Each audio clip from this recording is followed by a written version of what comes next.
Radhe Radhe everyone. आज के इस वीडियो में मैं आप सभी को अहोई अष्टमी व्रत की बहुत ही सरल पूजा विधि बताऊंगी।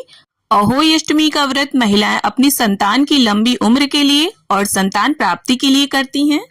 तो साल 2024 में अहोई अष्टमी का व्रत 24 अक्टूबर दिन गुरुवार को रखा जाएगा।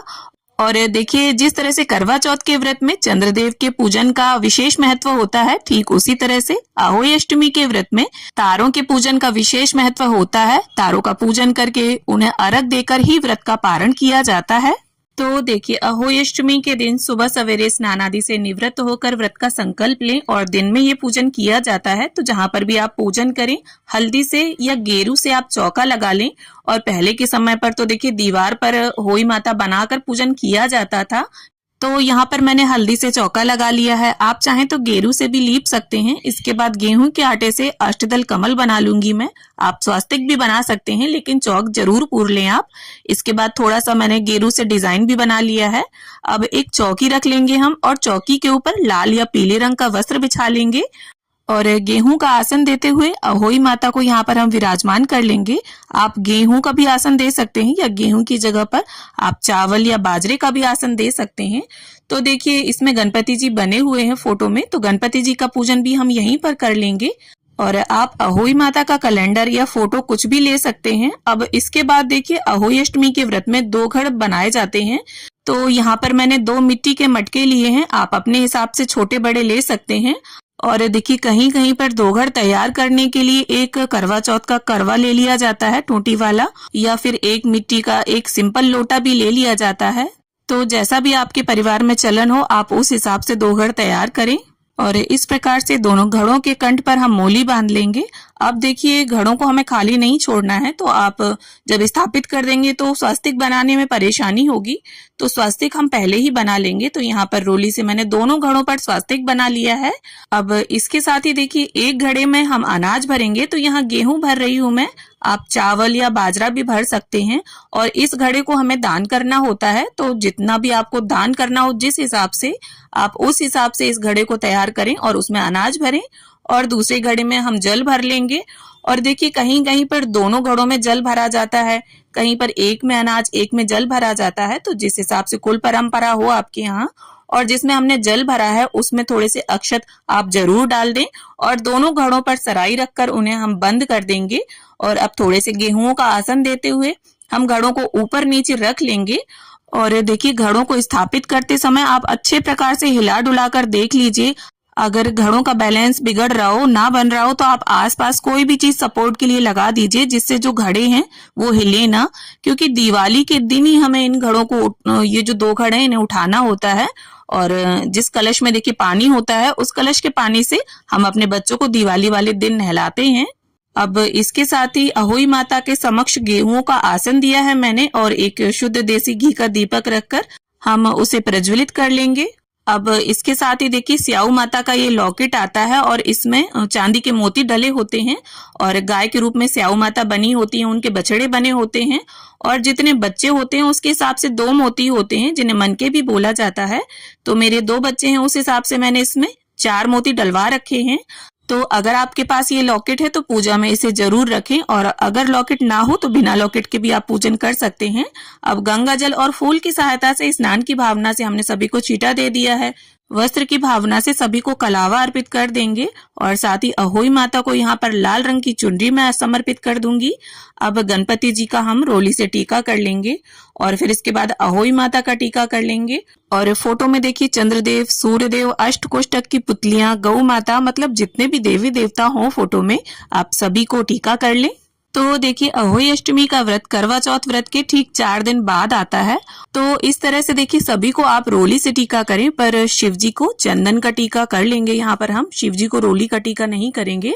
अब इसके बाद जो 2 घड़ हमने स्थापित करी थी उन्हें भी पूज लेंगे। और होई का जो हमारा लॉकेट है उसे भी पूज लेंगे, उसको भी तिलक कर लेंगे और सभी को अक्षत अर्पित कर देंगे। अब इसके साथ देखिए, जो हमने दीपक प्रज्वलित किया था उसका भी पूजन कर लेंगे। अब इसके साथ ही देखिए, जो भी फूल हो आपके पास, आप वो सभी को समर्पित करें। तो यहाँ पर गणपति जी को मैं गुड़हल का फूल चढ़ा रही हूँ, और होई माता को यहाँ पर लाल गुलाब मैंने समर्पित कर दिया है।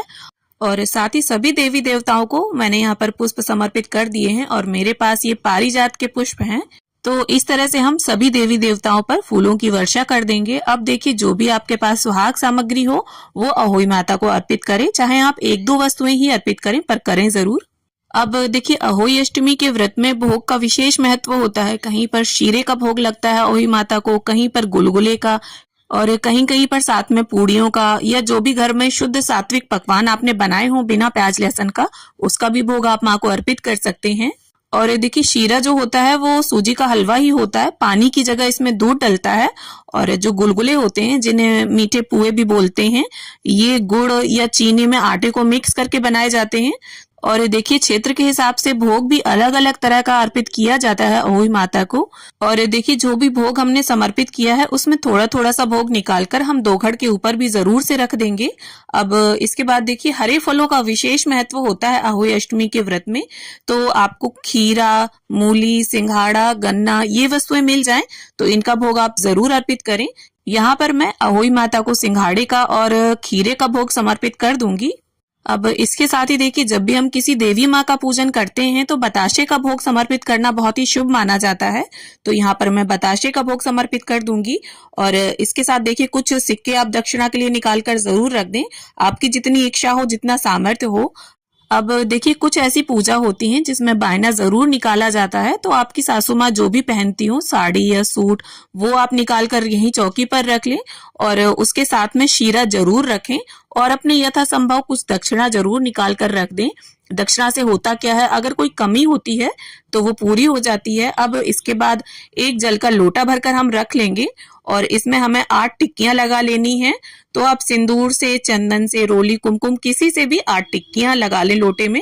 और अहोई अष्टमी की कथा सुनने से पहले इस लोटे को तैयार करके आप जरूर रख लें चौकी पर, इसके बाद ही कथा पढ़ें या सुने। अब देखिए ये पूजन हमें दिन में करना होता है, तो सूर्य देव को इस लोटे से हम अर्घ दे देंगे। तो यहाँ पर लाल पुष्प डाल लिया है मैंने।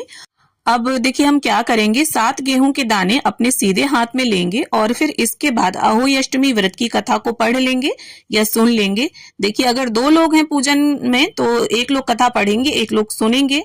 और अगर आप अकेले हैं तो दीपक को प्रज्वलित करना ना भूलें, क्योंकि दीपक जो होता है वो हमारी संपूर्ण पूजा का साक्षी होता है। और देखिए जो भी कथा पढ़े या सुने तो खाली हाथ नहीं होने चाहिए, हाथ में गेहूं के या अक्षत के या बाजरे के दाने या फूल ही रख लें आप, पर हाथ में जरूर कुछ रख लें।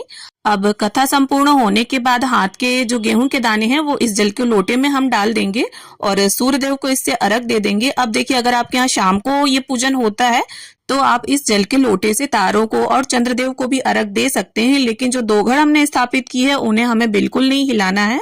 अब इसके बाद देखिए प्रेम पूर्वक धूप और दीप से हम गणपति जी की, अहोई माता की और सभी देवी देवताओं की आरती उतार लेंगे।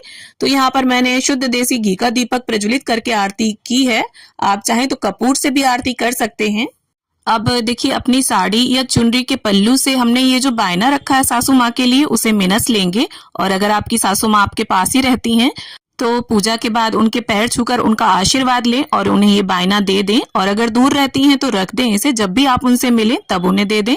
अब इसके बाद हाथ जोड़कर गणपति जी से, अहोई माता से ऐसी प्रार्थना कर लें कि माँ हमारे बच्चों को दीर्घायु प्रदान करें। और अहोई माता आपका व्रत और पूजा करने में अगर हमसे किसी भी तरह की कोई भूल चूक हो गई हो तो कृपया हमें क्षमा करें। अब देखिए बहुत से लोग स्याऊ माता का ये लॉकेट पहनकर ही कथा सुनते हैं, पर हमारे यहाँ पूजा के बाद इसे पहना जाता है और दिवाली के बाद किसी अच्छे वार में इसे उतार कर घी गुड़ से पूज कर रख दिया जाता है। और जो दोघड़ हमने रखी है इसमें से एक अनाज वाली आपको दान कर देनी है और दूसरी जिसमें जल भरा है तो दिवाली वाले दिन अपने बच्चों के स्नान के जल में इस जल को मिला दें। और ये जो भोग प्रसाद हमने चढ़ाया था, सभी भोग प्रसाद को आप अपने बच्चों को खिलाएं प्रसाद रूप में और परिवार के सभी सदस्यों में इसे बांट सकते हैं। और दीपक के नीचे, माता के आसन के नीचे जो भी गेहूं आपने प्रयोग किए हो सभी को दान कर सकते हैं। और जो सुहाग सामग्री है, देखिए अगर आपकी सासू माँ सुहागन है तो थोड़ा सुहाग का सामान आप अपनी सासू माँ को दें, बाकी का आप खुद भी यूज कर सकती हैं। या अगर आप किसी ब्राह्मणी को दान करना चाहती हैं सुहाग की सामग्री तो ये सिक्के, सुहाग की सामग्री आप दान भी कर सकते हैं। और देखिए चौकी आपको अगले दिन उठानी है, उस दिन चौकी नहीं उठानी है। तो आशा करती हूँ अहोई अष्टमी व्रत की ये पूजा विधि आप सभी को जरूर पसंद आएगी। वीडियो अगर अच्छी लगे तो प्लीज इसे लाइक करें, शेयर करें और इसी तरह के व्रत पूजा पाठ के वीडियोस देखने के लिए मेरे चैनल ज्ञान अनुसार को सब्सक्राइब कर लें। तो मिलती हूँ आप सभी से एक नए वीडियो में।